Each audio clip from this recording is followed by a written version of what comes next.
Good afternoon, everyone. This is such a spectacular afternoon today as we progress on the fifth edition of myAvtar Job Fair for Women. I'm sure all of you are having a great time interacting with our sponsor partners at the different stalls. And here we are discussing a very important topic that most of us face in our respective professional lives. The topic is Own Your Power, and I want to inform the participants today that this particular session is sponsored by Citi. So, when we talk about Own Your Power, a famous quote comes to my mind, right? Michelle Obama's.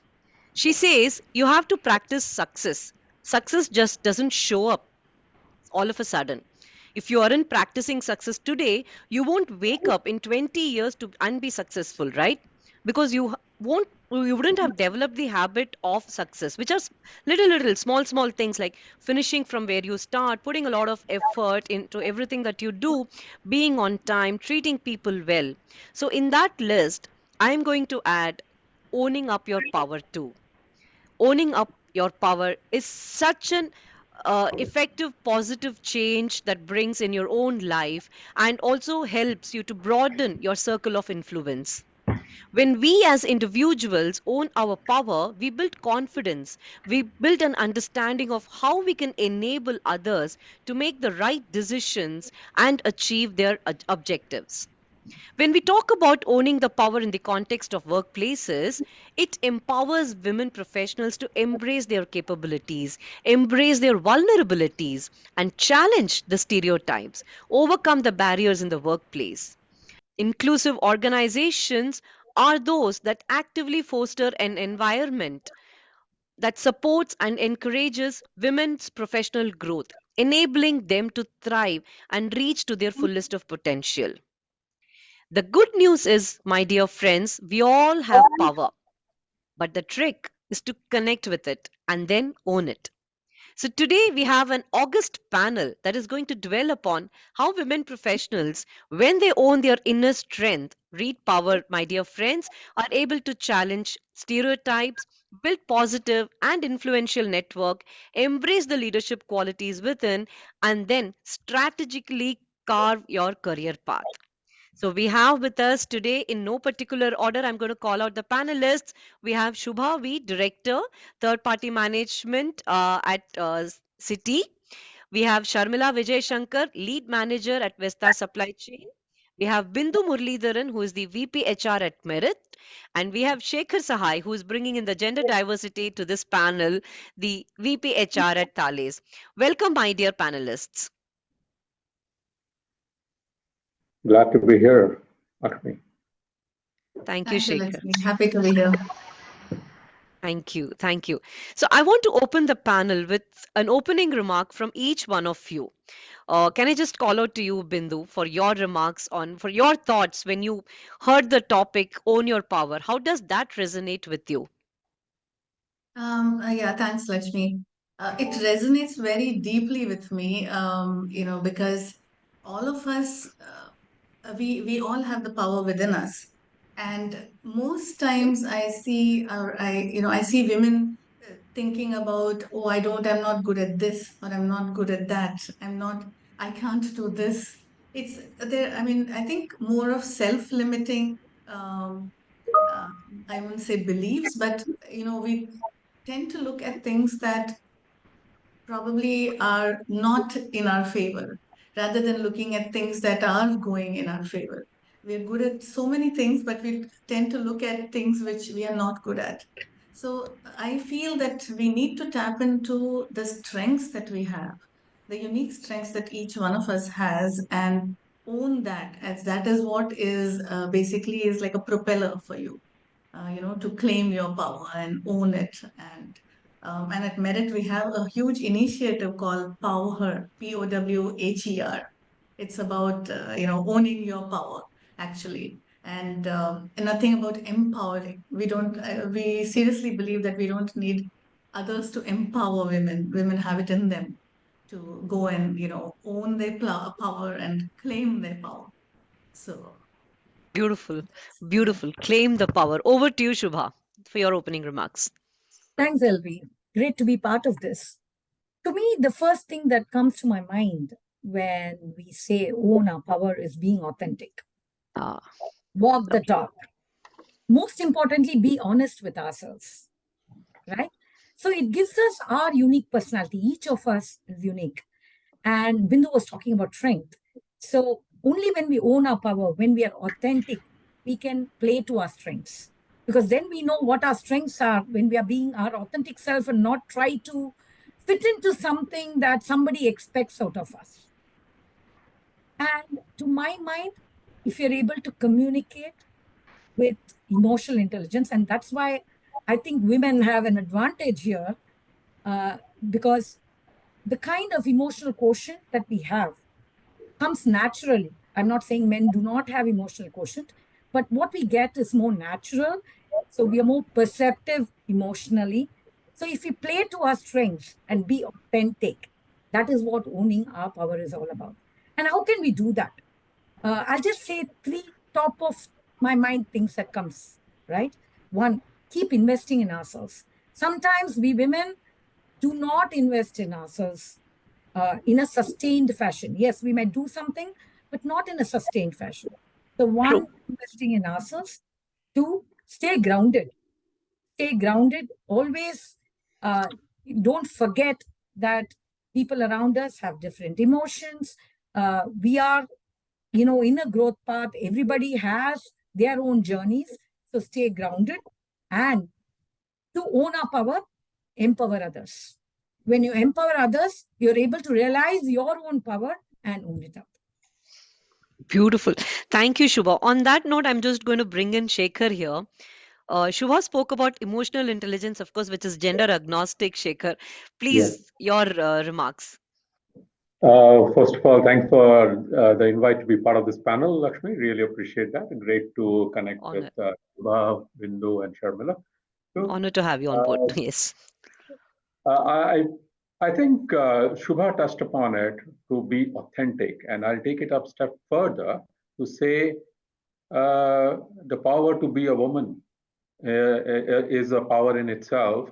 And when we talk about authenticity and we take it to the next level, I would also add, don't try to be a man, right? Uh, be a woman. You are respected in that manner. You bring in perspectives that are unique to your own experiences and your own sort of environment. Uh, you and today in the environment, for example, in Thales, the kind of work we do requires the coming together of different perspectives, right? Different ideas, different experiences, and therefore uh, it is so very important for us to have more and more women in different, different layers of our organization for the unique perspectives that it brings. So yes, absolutely, own the power, be yourself, uh, just be comfortable being yourself. That's what I would say. Great, great, Shekhar. I'm going to come back to you on this thought. You just touched upon a very interesting point where typically when women climb up the leadership position, they tend to adapt certain masculine qualities. What are those, and should we even get into that area? That territory is something that I have often wondered. I will come back to you. Hold on to that thought. Quickly, Sharmila, your opening remarks on this. Thanks a lot for choosing such a wonderful content or a topic to touch base. And I love the point where Shubha exactly touched base on the play with your strengths. That's been the core that I've been following for all these around 20 years of my career right now. Play with your strengths is very key to own your power. That will be the fuel for us to move forward in the trajectory that we want. And when we play with our strengths, that will also help us overcome our limitations that we might have uh, very naturally, not being bogged down with some of the items or some of the areas or some of the concepts that we're not very sure about. I think the areas where we excel at, we perform, we cross boundary, go an extra mile. When I say go an extra mile than what you did yesterday or what has been your track record. That's all. I think comparison is something that is not required to see the trajectory or to see the the moment that we want to feel the moment, we don't have to set no comparisons. It's just keep our track records and move forward. I think play with your strengths is the key takeaway for me, and that will help us own our power, excel at what we are, and then reach the heights we want to. I am not going to let you go on that, Sharmila, because I have my next question to you.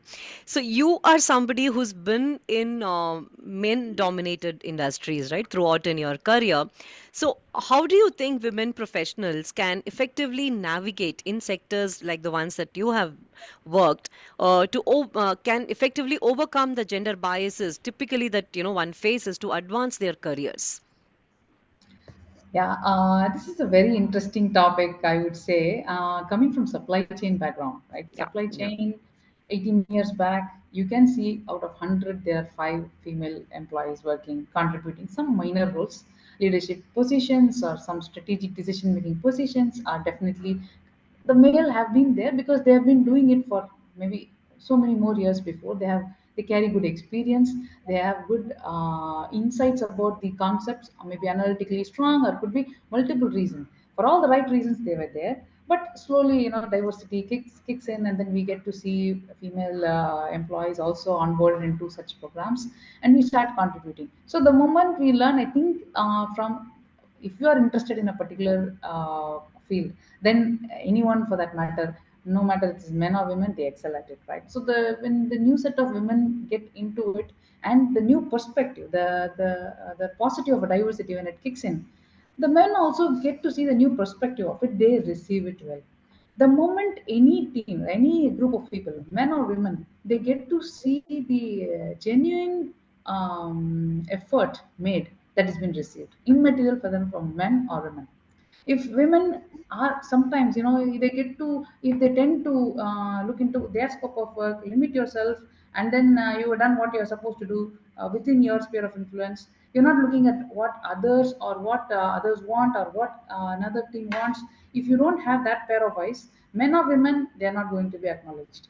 If you are having that flair for the work, and then you are ready to go an extra mile without any hidden agenda, I think it's received well. There is no gender bias that comes into picture there. Sometimes I would never stop saying that, it's very easy. We just say we are genuine, we are good, we are very completely motivated, positive. That's taken, that will sail, that will help us sail through. That's not the case. With all these, we need to have factual representation, because they tend to, men sometimes tend, men or anyone, like for that matter, it could be even a female leader, and then there is new female supply chain professionals getting onboarded. They would tend to think that it is a perception with which we are talking, and not if it is not backed up by factual analytics, or any business case, strong business case, or justification or rationalization, things will not work. So we need to do a groundwork. We cannot feel that we have a thought process and it works well. That will not fly through. We need to put the right efforts in right place to ensure the scenario, or the agenda that we have in mind, makes value to the business. The moment we start generating value to the business and to the people around, I think it will be successful, no matter men or women. I don't see it actually as a, though it is a men dominated industry Hmm, for hmm, quite hmm. some time, I see that a person giving this input, men or women, is received equally. That's just a feeling. And for the set of organization I'm thankful that I've been working for, I have had such wonderful male colleagues who have been supportive, and at the same time challenging, to ensure that they push me to the extent where I go an extra mile and get that right value, and not that just because I'm saying it is taken for granted. So that the competitive atmosphere is very good. I think the moment it gets competitive, right, we shouldn't, feel the stress. I think we have to take competition gracefully, and go the extra mile, and then I think it just works from there. Uh, Great points, Sharmila. We spoke about the competitiveness and how you can assert yourself. You speaking about asserting, right, in various situations when women professionals are put in. So I want to now kind of shift this entire discussion to assertiveness and self-confidence, and bring in Shubha here to ask her, the kind of varied roles that Shubha, you have played in the BFSI sector, and most of these roles that I see that you have played would have been absolutely challenging, both with from your internal clients as well as the external customers. Third party management is something that is like absolutely challenging and demanding roles, right? So could you please share a few key strategies, or those steps, tips, tools, how women professionals can build confidence and assert themselves at workplaces, particularly when they are faced with challenging situations or demanding roles? Yeah, thanks, Lakshmi.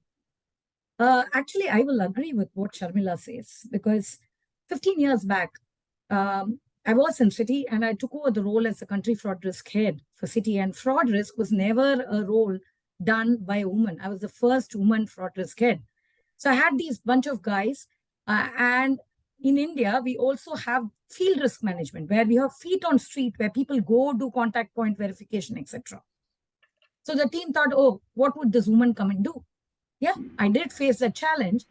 And I completely agree with Sharmila that if you put in your work and if you show your competency and if you show you're adding value, then all these stereotypes are broken and you're accepted. So I think till date, I would call it one of my most successful stint in fraud risk management.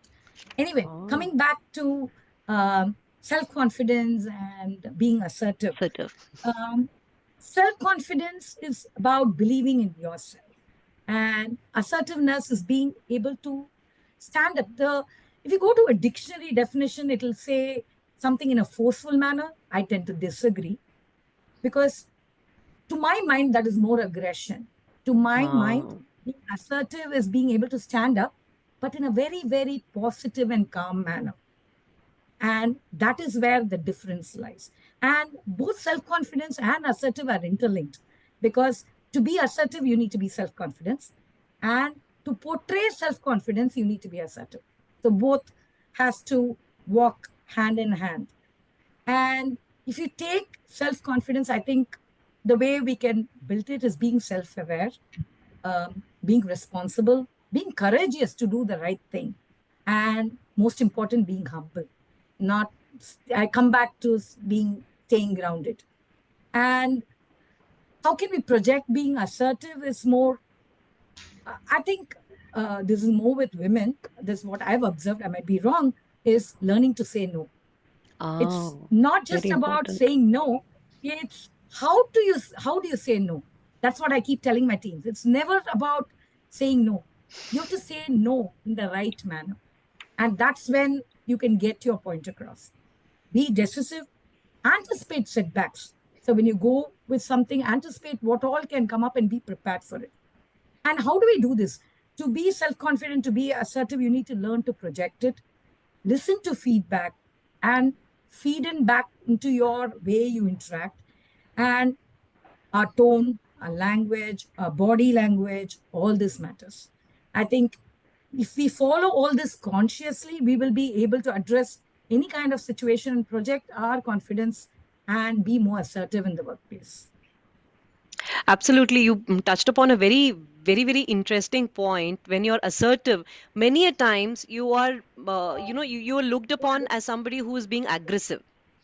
And like you said, a lot depends on how you carry yourself and the words, inclusive language, in fact, the language that you choose. So there is an ebook that one of our senior leaders at Avtar, Dr. Nandini Murali, has written on inclusive language. It kind of encompasses quite a few many things that you spoke right now, Shubha. Coming to Bindu here, Bindu, in a very evolving works landscape in the workplace that we are all here, so how do you think women professionals can, I remember you speaking about upskilling, skilling yourself, and it's very important to stay relevant in their respective fields. And today in our audience, I can comfortably say that there is a large number of women who are on career breaks, are looking to kind of re-enter the workforce, right? What would you give them as strategies or tools? How can they continuously upskill themselves? And again, owning your power will come only when you have that confidence in yourself, right? When you know that you're relevant to the particular field that you're working in, when you know that you are equipped enough to be there in that particular platform, and therefore you will have that confidence to own the power. So therefore the question to you, Bindu, how do you think women can and how can organizationals also enable women professionals to kind of continuously be on the learning curve? It's a great question, Lakshmi. I'm so happy to, that you asked me this. Because I think taking from what Shubha was also saying about self-confidence, right? A lot of it comes when we know that we are capable, right? And in order to do that, we have to continuously upskill ourselves. And one of the things I firmly believe is that learning is a lifelong journey. Learning can never Absolutely. stop. Absolutely. And we need to develop that learning mindset in order to, kind of be on the lookout for what can we do next, what can I do to equip myself and get stronger. It's again about owning your power and getting stronger, right? And one of the things that I feel, or I have seen with maybe not the youngsters, but with maybe slightly say 30, 35 plus women, there has been a little bit of a hesitance in adopting technology. And Ah, in a world which is changing so rapidly, being tech savvy is crucial. So women should stay updated with whatever is the latest tools and technologies which are relevant to their field, and be basically open to incorporating that into their work and into their lives, because it's there for us to use and help propel us forward. So I feel absolutely. adopting technology is definitely something that we need to do, and staying informed. Which so for me, like whether it is People Matters or ETHR, like there are many, and HBR magazines. There's so many things that are available for us to kind of become more knowledgeable about whatever industry we are in. The market changes, the customer demands. I mean, everything about what we need is, or whatever we need is out there. So we can read publications or follow thought leaders, whether it's on YouTube or whether it's on LinkedIn, to stay informed, right? So we need to have an overall idea about where the economy is headed, and what is around us and what is changing around us. So we need to be able to be tuned in and absorb that, right? And the last thing, but not the least, is constantly develop leadership skills. So Mm. that is like very valuable in any profession, and women should not hesitate to take on leadership roles whenever it's possible. It could be either within the organization, or you can also do through volunteer opportunities outside. But leadership experience is, I feel, it boosts your confidence, right? And opens doors to new career prospects. So in Merit, actually, we were looking at the um, gender ratio in each level. So we have, at 43% of our population is women. That's Oh, a huge, fantastic. yeah. So that's a big number. But Mm. when you dissect this and slice and dice it, we realize that there is the first level of management. That is where there is a little bit of a dip. So women are there in the individual contributors. They are there, and then some. I think it's also life, and maybe marriage and moving, or so they're dropping off, or they're not taking the next step to become leaders. So what we did is we introduced a program which is custom made for women to scale Mm. up from that level to into the next, which is the first level of Okay. manager, first level of that managerial level.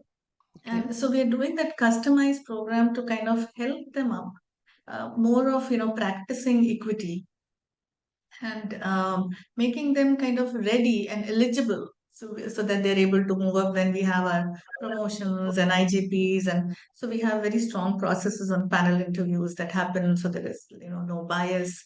But the women need to be ready to go for that. So that is something that we are very consciously doing at Merit, to encourage, women to think of leadership, get into that, and stay relevant, stay upskill themselves to take on these roles and feel that they have the strength and the power to do so. So yeah. Great points, Bindu. You actually have given a small mini training program on upskilling. And upskilling may not necessarily be a course on digital marketing or, something else, but upskilling, like everyday upskilling you spoke about, right? Be adaptive to technology. It could be like, being, how comfortable are you on a virtual mode session like this, or how comfortable are you to use your smartphone for learning purposes and things like that. And very, very important, the leadership position, right? So at Avatar, the Avatar and Sarah Mount's best companies for women in India study, which, many of you are part of and have been part of the top 10 and top 100. So we did notice, we witnessed that the women's representation at the entry levels has moved up. It has moved up to almost 5% from what it was in the last 5 years. However, there is a slump in the percentage of women direct reportees to CEO. From 17% in the year 2017 to now, it is at 16% in 2022. The last year's data that we have. So yes, taking up leadership roles must come within women professionals.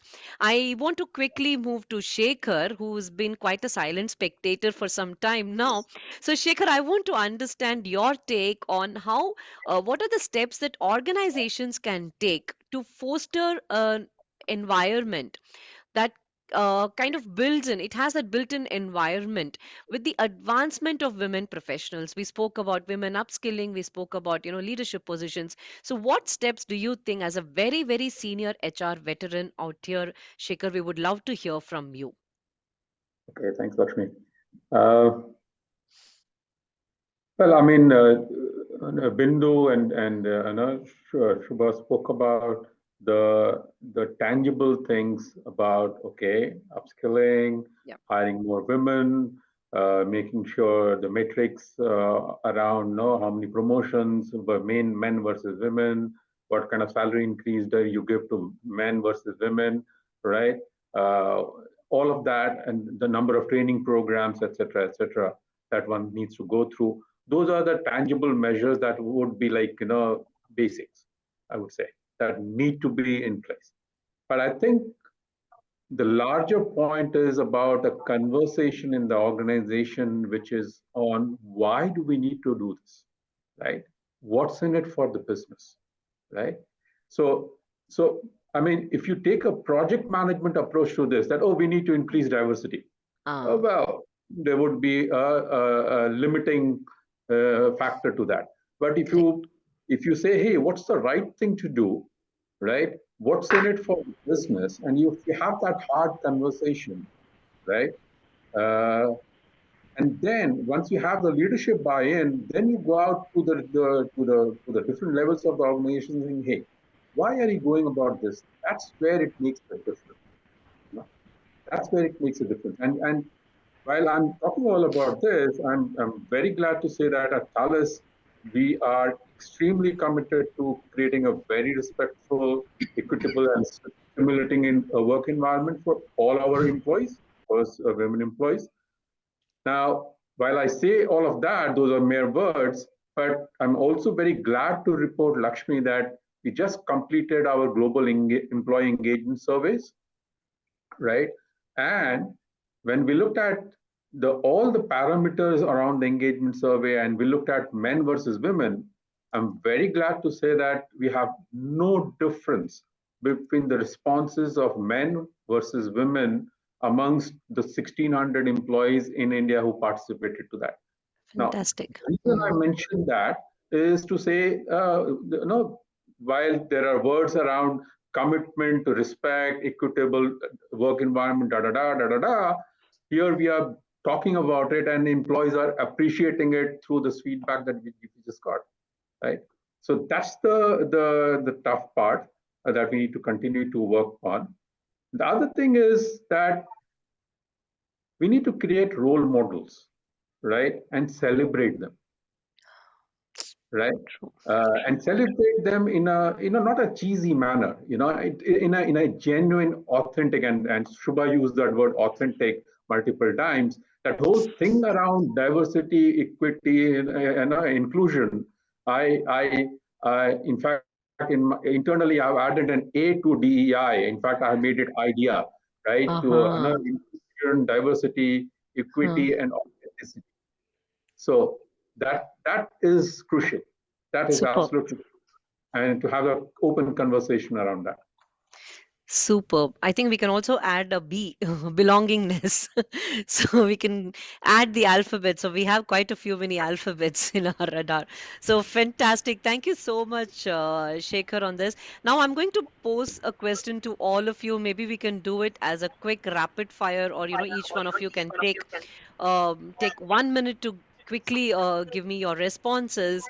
What do you think? We spoke about how organizations can enable women to climb up the leadership and also own their power by way of upskilling, by way of staying grounded, being authentic selves, and also, being assertive and a little more confident. So while women professionals are striving or thriving at their leadership positions, but could you quickly give us, think of those obstacles, one, two, three, which they have to overcome when they are striving, and how can they effectively be addressed by the women themselves? Over to you, Sekhar. We'll start with you. Okay. So as I said, I'll just continue from what I was mentioning on the earlier point, Lakshmi. There are two parts to this. One is what organizations need to do, right? The other part is what participants, women colleagues need to do, right? So at Thales, for example, what we have done is to address this issue, we have created a specific program, which is a 3-month program, blended learning, right, which we have called Fly High. Now, Fly High is essentially a program that addresses the inherent shyness of young women talent to express themselves, right? Or to assert themselves, if I may take a cue from Subha once again, right? So this is something that we have found very good success with. We have run some like 6 cohorts of this right now, and the program was developed in India, and now we are taking it global, from India to global, right? Okay. So this is one example of what we are doing at Thales India to address this, right? And then there are various other things that we do, right? Sessions, mentoring sessions, making sure that there are women health groups, etc., etc. So some of those are work in progress. Many of them are huge successes. As I gave you, Fly High is one example, from India to going global on that topic. So yeah, glad to be have worked on some of those at Thales. Shubha. I also take the same two-pronged approach, but Sekhar has covered what the organization needs to do. And most organizations, even at Citi, we have training programs around unconscious bias, training programs, allyship training programs, etc. So I will leave the organization part. I'm coming to the women. Yeah. So women, again, there are two things. One external to them, one internal to them. External to them will be handling all the stereotypes and understanding the stereotypes, because all of us, there are a lot of cultural reasons, especially in India, which has led to certain stereotypes. So being able to address that, call it out and explain to people that this is not it, and be part of these training programs as contributors where you can go talk about your experiences. One thing that we have found very, very effective at Citi is these small brown bag sessions where people go talk about the experiences, because sometimes, not sometimes, all the times, men don't do this on purpose. That's why it's unconscious, right? Because we've all been brought up in a certain way, and we've all have our own unconscious beliefs that perpetrate into our workplace. So having these sessions and talking out is one way to address it. Now, the second most important obstacle and barrier is we women ourselves. It's in our minds. We do our own blogs. We think we can't do something. And one of my famous, one of the quotes that I love from In Pursuit of Happiness, somebody can't tell you that you can't do something, right? If you have a dream, Pursue you own it. You own it and you pursue it. So that's exactly what we need to do, and cut our own barriers. We have a lot of barriers. We have a lot of our own unconscious bias that we need to break. So there's no point pointing a finger only the other side. There's so much within us that we need to address. That's my Absolutely. take on it. Absolutely, Shubha. In fact, there's this famous quote that says, if you don't face the fear, then that becomes your limit. So you need to face your fears. And, at Avtar, we call it non-conscious bias. In fact, not even unconscious. And the reason is because if you're unconscious, you're unconscious. You don't know what is happening, right, around you. So there are the barriers that you spoke about, those biases that we spoke about, they're all non-consciously ingrained somewhere in our minds, all our minds. In fact, my 14-year-old son now, he keeps talking about, for example, my one of my relatives, she kind of mocked my daughter to, while she was playing cricket. So my son immediately came up to me and said, Amma, is that a non-conscious bias that women can't play cricket? I said, yes, absolutely.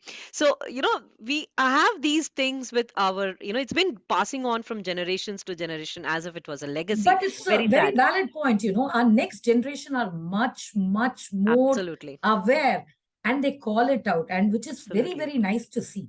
And Absolutely. I think that's where the world is going, and it's going in the right way. Absolutely. Yes.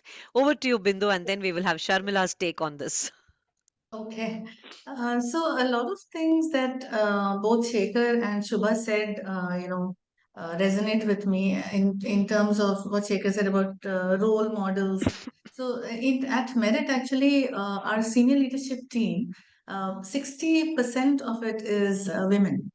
So things like the CTO, the head of sales are all women, which are non-traditional. Usually they are men who sit in those positions. So we have enough role models here.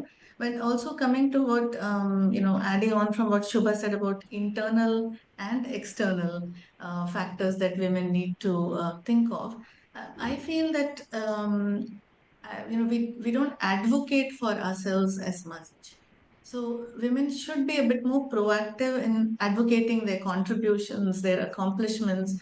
Humility is good, but it shouldn't be something that's stops you from saying what you've done. I mean, we're proud of what we achieve, but we may not always be advocating that, and that is important to recognize as something internal that we need to do. Um, Another thing is, so women, when they are in marriage and having a baby, all of that is all of those are beautiful parts of life. But we need to also, um, I think, get people in through communicates, effective communicating. Get people into our support system. So whether it is your supervisors or your teams or family members, everyone needs to be pulled in to help in that journey. So that's something I feel that that's another internal thing that we need to could be a barrier, which is communicating effectively. And externally, I think yes, the company also needs to uh, do things which which will help women. For example, at again another example at Merit that I'm very proud of is in our we recognize and reward performance. So there are many times when women are on their on their way to the maternity leave. So they've conceived and appraisal cycle comes in. You would Okay. have managers thinking, oh, this person's going to go on leave. Why should I be promoting them, or why should I be, giving them a good increment? Maternity bias. Yes. Yes. So Mm-hmm. that's something we very consciously look at and have given promotions. So it's basically based on performance, and you need to reward that. So whether the person is going on Absolutely. break or not is secondary, right? So, and that is something that we really look at and ensure that managers don't act on that bias. And we've given women raises, and we encourage them to, go ahead, ask for the raise, the promotion. You performed well, you have the data, should go for it. Like, don't sell yourself short. So that's something I feel that, both internal and external factors that we could look at. Great. Over to you, Sharmila. Absolutely. After four of them touching base on most of the topics, very interesting one. The one that keeps popping up in my mind is uh, there could be external, there could be internal, there could be what companies can do, what we should do. I think the core that we need to be giving from our side is to, as much as possible, volunteer. I think by volunteering and trying new things, you will learn organically. We can learn from the tools and technology trainings and so on and so forth, but by volunteering merely we learn a lot, because certain things we might be new, certain areas we might be able to support others. That way, when we extend the support, we get to take some learning, and then we spread it across to another group of people or another aspiring individuals. I think trying to be a part of the agenda and extending that hand Hmm. of support when we need that, when we know that there is a team who is struggling, or maybe there is some support that we can give. You are not a specialist at it, but you can tell them, I'm not specialist at it, but I have this level of intelligence on this particular aspect, so I can contribute in this way. And that will organically allow us to learn naturally, and that learning will be a lot, and that will complement the scheduled learning or the trainings that will be given by the company. I think even for a company to choose people whom should be given those nurturing or training, that requires some amount of capability that the person should have demonstrated already, so that they gain that trust on the person. I think that goes hand in hand with own your power and try to give, and then the organization gives you back in multi-folds. I think that's the part that was ringing in my mind while I was hearing most of the very important aspects of how to own your power, and how do you take it to the next level through trainings, or how do you use the ecosystem around you to ensure you scale up to the next tomorrow. Uh, Great point. So we're talking about both individual transformation, and also we're talking about the transformation that the organizations can bring in for women professionals to kind of, own their respective powers. So there is a very interesting program that we at Avtar launched a few months back. So it's called Pathways to Power. Right. So, what does Pathway to Power mean? It's a leadership program for women professionals. Some of you may have, some of your organizations may have been part of the intentional career pathing, which is Avtar's flagship program for women professionals to pursue intentional careers.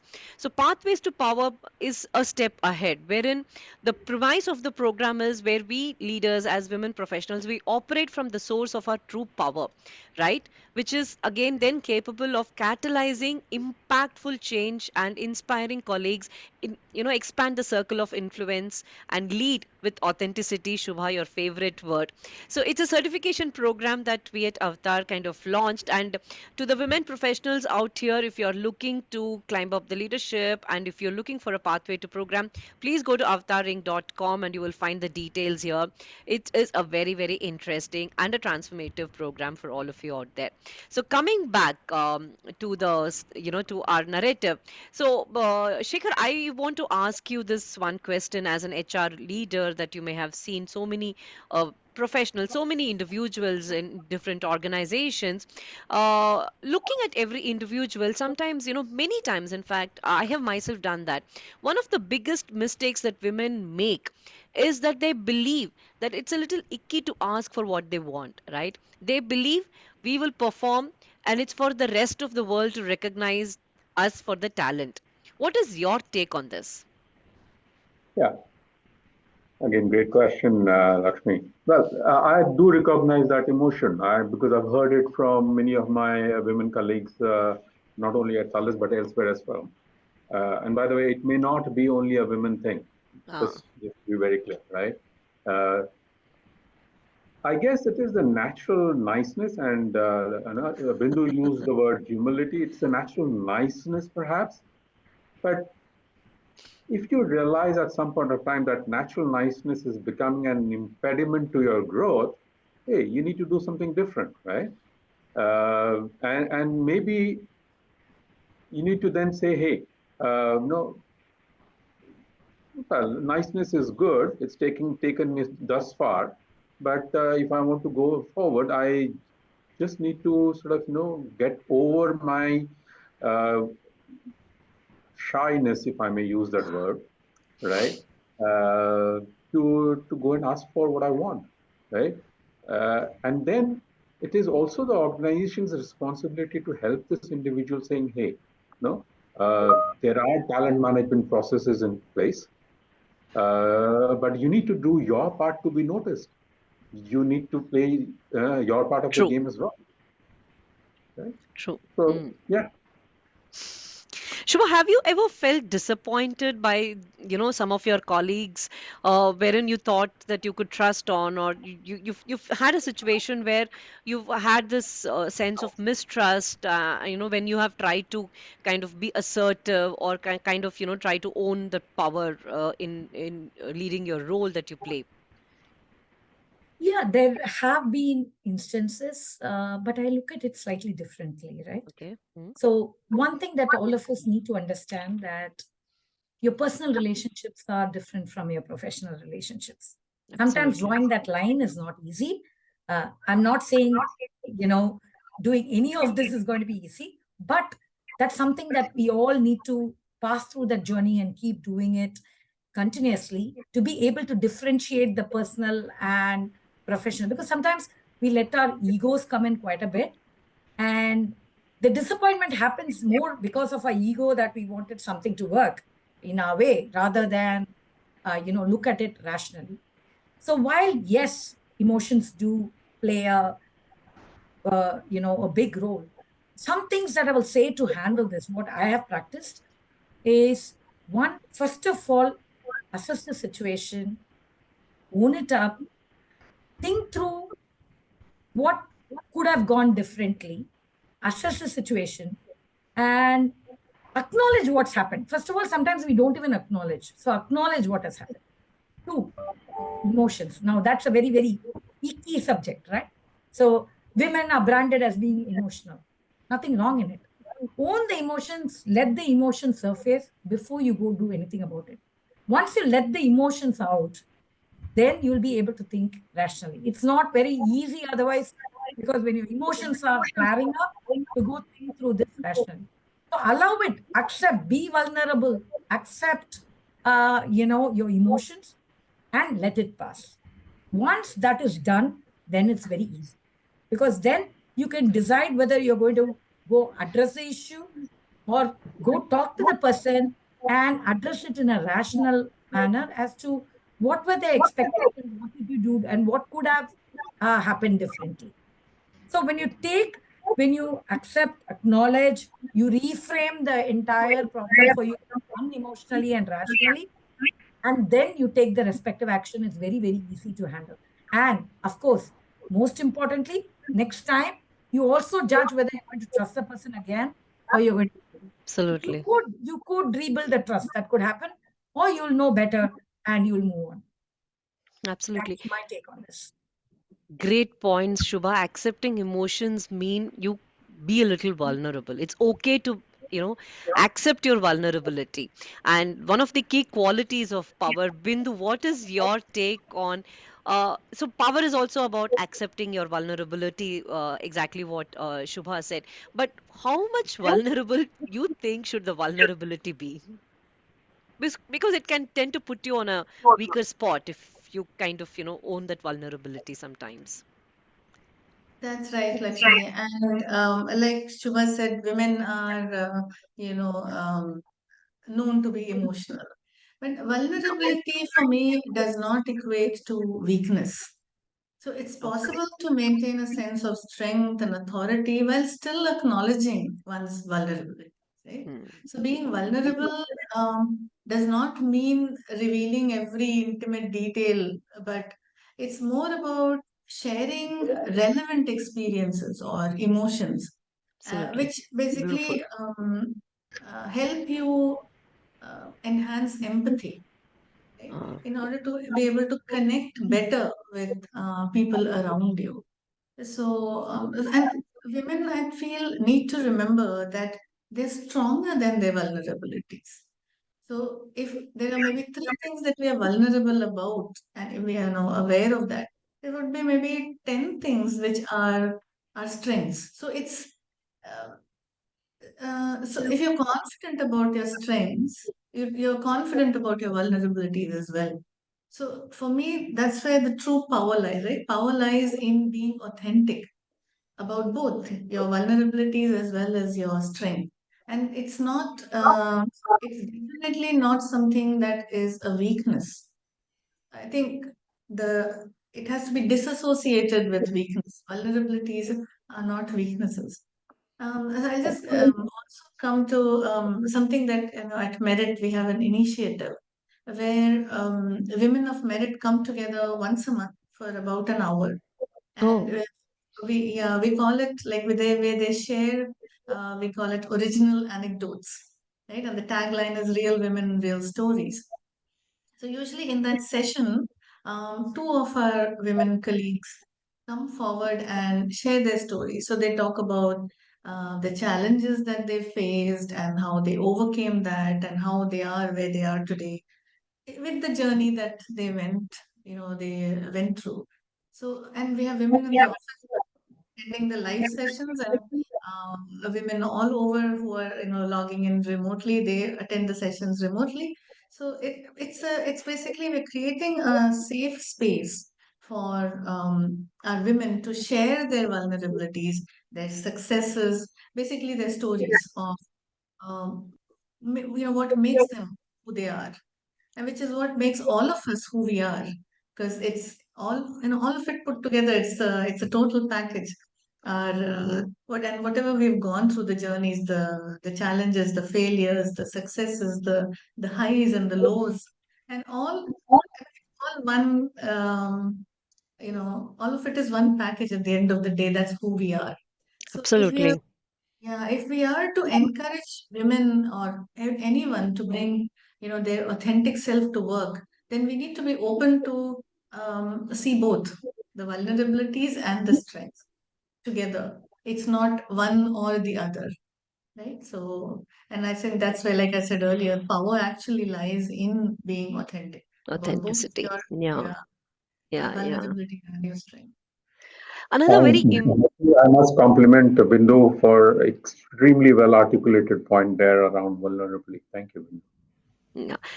Thank Thank you. you, Bindu. I'm going to come back to you after this panel on using this particular, point on vulnerability for something else. So, another very important quality of women, which is always misinterpreted, or women don't realize that skill that we all have, right? Which is negotiation.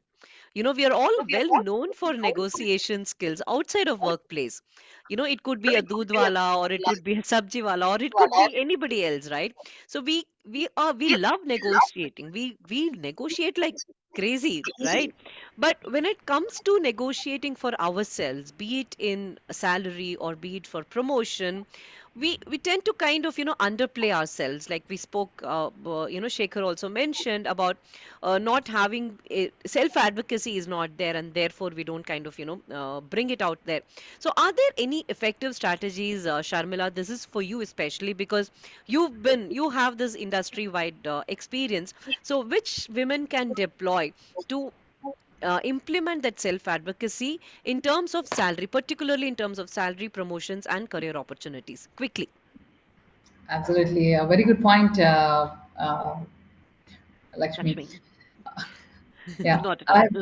I have progressed in career until the lead manager level, and I understand that there are some time in the past where I also have done the same mistake, underplaying or probably not putting myself on the spotlight, and maybe where I got an opportunity but still did not cash in at that point in time, and then now trying to move up in a faster pace. But then what I could understand is it's an organic process. Throughout, you need to be demonstrating your skill set in every possible scenario that anyone else around us in the ecosystem get to see it. That's the first step.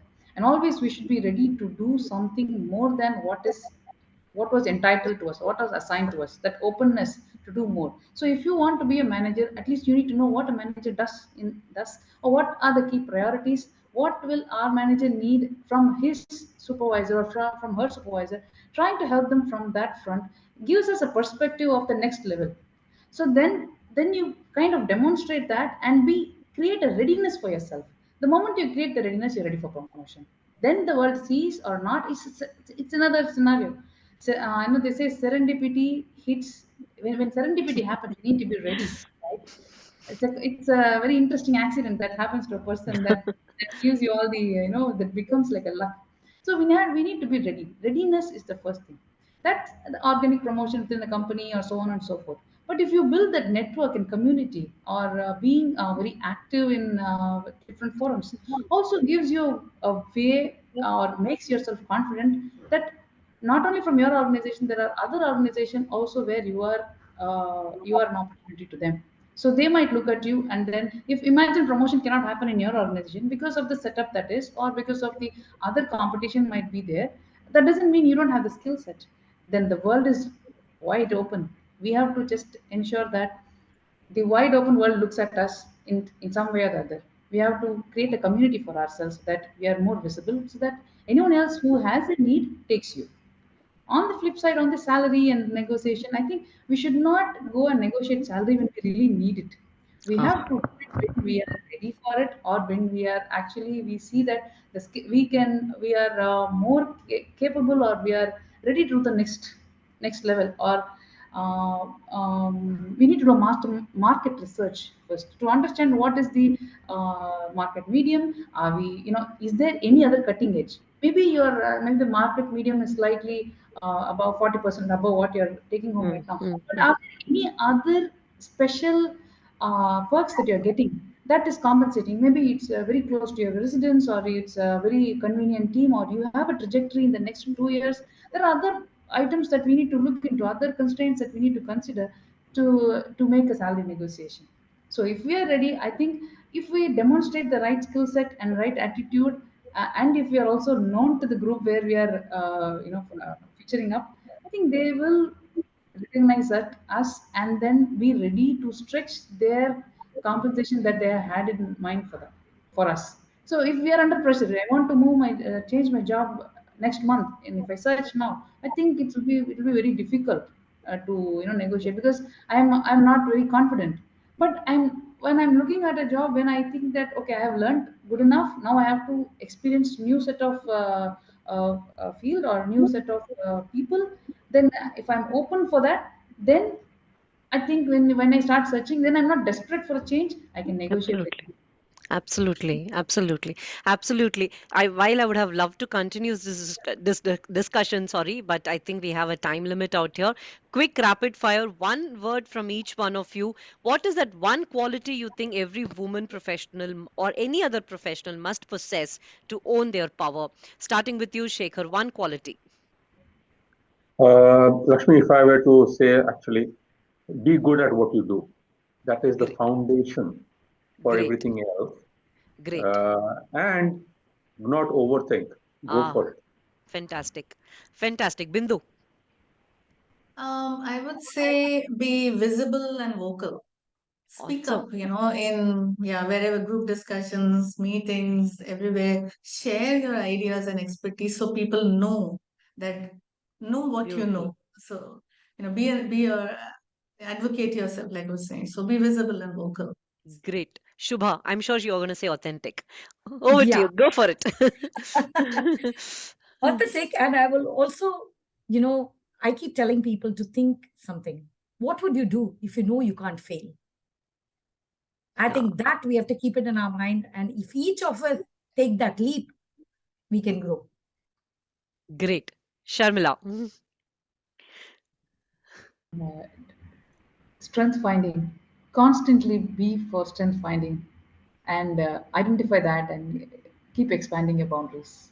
I think that's what it is. Awesome. This was such a great panel, and it was my privilege and honor to moderate such an august panel out here. Really, it's been a great learning experience for myself.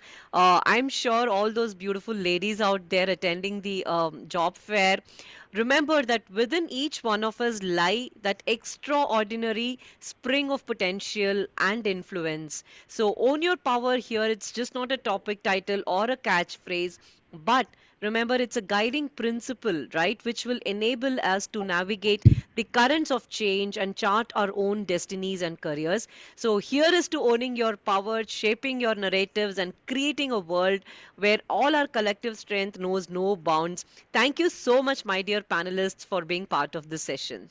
Thank Thank you, you. Lakshmi. Great to Thank you, be here. Lakshmi. It Thanks. was a great pleasure. Thank you. Thank you. Thank you, everyone. Dear participants, hope you all having a great day. Please stay on for the rest of the agenda. Thank you so much.